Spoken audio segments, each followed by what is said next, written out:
Vision అంటే చంద్రబాబు నాయుడు, చంద్రబాబు నాయుడు అంటే vision.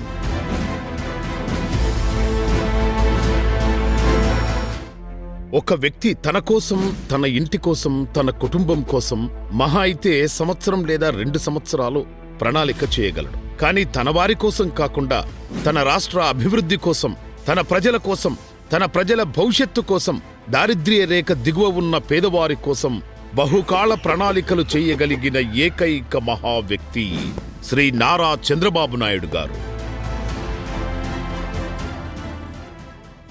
2020 vision ప్రణాళిక రచించిన హైదరాబాద్ను ప్రపంచంలోనే మహానగరంగా తీర్చిదిద్దారు. 2020 నాటికి ఉమ్మడి ఆంధ్రప్రదేశ్ మొత్తం ఉన్నత స్థానంలో నిలబడాలని, ఆంధ్ర ప్రజలందరూ ఉన్నత స్థానంలోకి వెళ్లాలని కలలుగన్న చంద్రబాబు నాయుడు గారి కల కొన్ని అనివార్య పరిస్థితుల వల్ల ఉమ్మడి తెలుగు రాష్ట్రం 2గా విడిపోవడం వలన 2020 విజన్ పూర్తిగా నెరవేర్చలేకపోయారు. కానీ ఇప్పటి వరకు చంద్రబాబు నాయుడు గారు హైదరాబాదుకు చేసిన అభివృద్ధి ఈరోజు హైదరాబాద్ ఇంత అత్యుత్తమ స్థానంలో ఉంది. తన తెలుగు ప్రజల అభివృద్ధికి తాను చేసిన దిశానిర్దేశం అనివార్య పరిస్థితుల్లో విఫలమైనందుకు చంద్రబాబు నాయుడు గారి మనస్సు చాలా కలత చెందింది.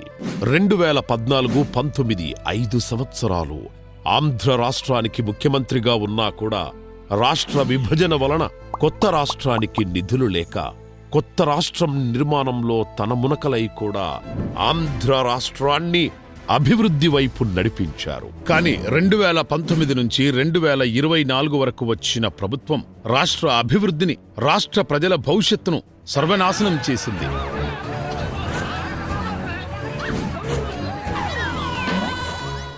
మళ్లీ అకుంఠిత దీక్షతో కూటమితో చేతులు కలిపి ప్రభుత్వాన్ని స్థాపించారు.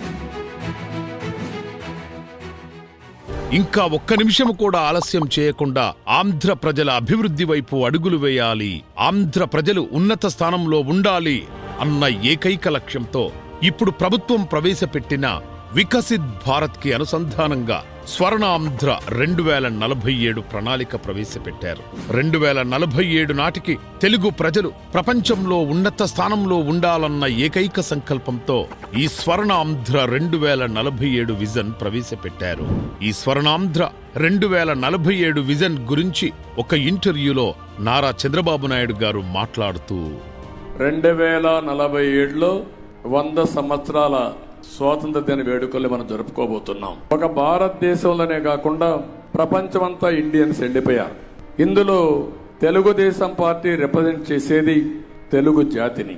అందుకే ప్రత్యేకంగా భారతదేశం బాగుండాలి, భారతదేశ పౌరుడిగా నా దేశం ప్రపంచంలోని అగ్రస్థానంలో ఉండాలని కోరుకోవడం నా బాధ్యత. అది నా దేశ భక్తి.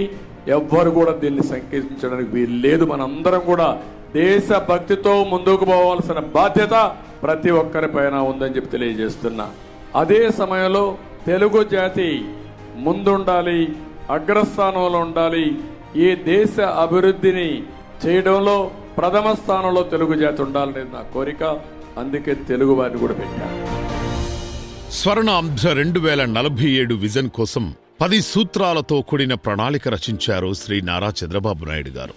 పేదరిక నిర్మూలన, ఉపాధి కల్పన, నైపుణ్యం, మానవ వనరుల అభివృద్ధి, ఇంటింటి నీటి భద్రత, రైతు వ్యవసాయ సాంకేతికత, ప్రపంచ స్థాయి పంపిణీ వ్యవస్థ, శక్తి ఇంధనాల వ్యయ నియంత్రణ, అన్ని రంగాల్లో పరిపూర్ణ ఉత్పాదన, సమగ్ర విధానాలతో స్వచ్ఛ ఆంధ్ర, అన్ని దశల్లో సమగ్ర సాంకేతికత. డిసెంబర్ 12, 2024 నాడు విజయవాడలో ఇందిరా స్టేడియంలో స్వర్ణాంధ్ర 2047 విజన్ డాక్యుమెంట్ ని చంద్రబాబు నాయుడు గారు విడుదల చేశారు. స్వర్ణాంధ్ర 2047 విజన్ లో 10 సూత్రాలలో ముఖ్యమైనది పేదరిక నిర్మూలన అని చంద్రబాబు నాయుడు గారు ఉద్ఘాటించారు. పేదరికం ఒక సామాజిక ఆర్థిక సమస్య. ఇది దీర్ఘకాలిక సామాజిక సమస్యగా ఉంది. ఒక కుటుంబానికి అవసరమైన ఆహారం, గృహ వసతి, దుస్తులు అందుకోలేని పరిస్థితిని పేదరికం అంటారు. పేదరికమే అత్యంత తీవ్రమైన మానవ హక్కుల ఉల్లంఘన అని సుప్రీంకోర్టు ప్రధాన న్యాయమూర్తి జస్టిస్ కేజీ బాలకృష్ణ గారు చెప్పారు. పేదరిక నిర్మూలన కోసం ప్రతి ఒక్కరూ కంకణం కట్టుకోవాలని, విద్య, వైద్యం ముఖ్యమైన అవసరాలని, రవాణా అభివృద్ధి, ఆధునిక వ్యవసాయం, పారిశ్రామిక అభివృద్ధి, పేదరిక నిర్మూలనకు సోపానాలని, ఈ పేదరిక నిర్మూలన కోసం అందరూ కలిసికట్టుగా పనిచేద్దామని చంద్రబాబు నాయుడు గారు పిలుపునిచ్చారు. ఇప్పటికీ ఆంధ్రప్రదేశ్లో చాలా కుటుంబాలు పేదరికంతో మగ్గుతూనే ఉన్నాయి. 21% గ్రామీణ కుటుంబాలు ఇప్పటికీ పేదరిక రేఖకు దిగువనే నివసిస్తున్నాయి. ఆరోగ్యం, విద్య మరియు గృహాలు కొందరికి అందుబాటులో లేవు. మహిళలు, వృద్ధులు మరియు గిరిజనులు వంటి వారు ఇంకా పేదరిక సవాళ్లని ఎదుర్కొంటూనే ఉన్నారు. ముఖ్యమంత్రి నారా చంద్రబాబు నాయుడు గారు పేదరిక నిర్మూలన కోసం పునాది వేస్తూ కొన్ని సూత్రాలు ప్రవేశపెట్టారు.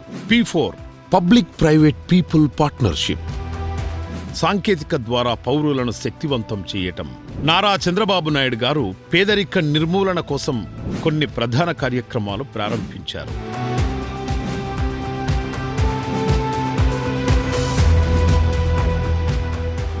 నైపుణ్యత అభివృద్ధి కేంద్రాలు, అందరికీ గృహాలు, నదులు అనుసంధానం.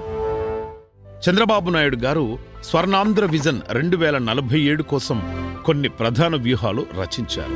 ఆంధ్రప్రదేశ్లో 100% అక్షరాస్యత సాధించడం, ప్రతి పాఠశాల ఆధునిక సదుపాయాలు కలిగి ఉండటం, బాల్యం నుంచే సరైన విద్య మరియు నైపుణ్య శిక్షణ అందించడం, అందరికీ ఉపాధి మరియు జీవనోపాధి, పారిశ్రామిక పార్కులు, లాజిస్టిక్ హబ్లు మరియు సాఫ్ట్వేర్ కంపెనీల ద్వారా 2 కోట్ల ఉద్యోగాలు సృష్టించడం, ఎంఎస్ఎంఈలు మరియు యువత నేతృత్వంలో వ్యాపారాలు ప్రోత్సహించడం, ప్రతి ఒక్కరికి ఉపాధి అవకాశాలు కల్పించడం, గృహ మరియు మౌలిక సదుపాయాలు 2035 నాటికి 1 కోటి చౌక గృహాల నిర్మాణం, ప్రతి ఇంటికి స్వచ్ఛమైన తాగునీరు అందించడం, అందరికీ గ్రీన్ ఎనర్జీ ఎఫిషియెంట్ కమ్యూనిటీలు, నైపుణ్యాలు మరియు వ్యాపార వ్యూహాలు.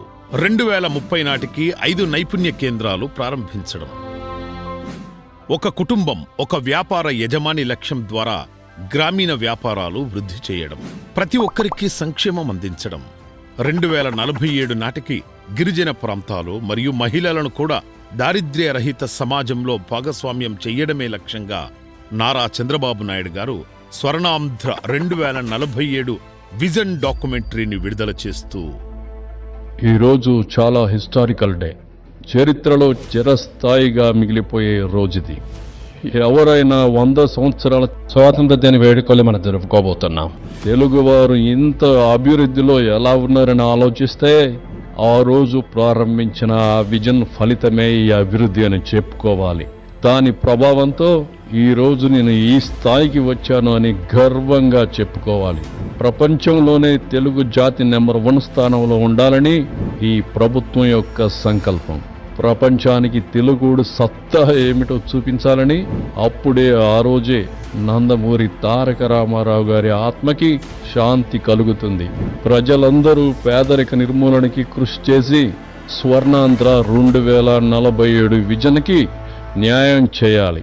2047లో ప్రపంచంలోనే తెలుగువాడు అత్యున్నత స్థానంలో ఉండాలని కోరుకుంటున్నాను. అందరికీ పేదరిక నిర్మూలన కోసం కంకణం కడదాం. స్వర్ణాంధ్ర 2047 విజన్ కోసం శ్రమిద్దాం. 2047 నాటికి తెలుగు జాతిని ప్రపంచంలో ఉన్నత స్థానంలో నిలబెడదాం.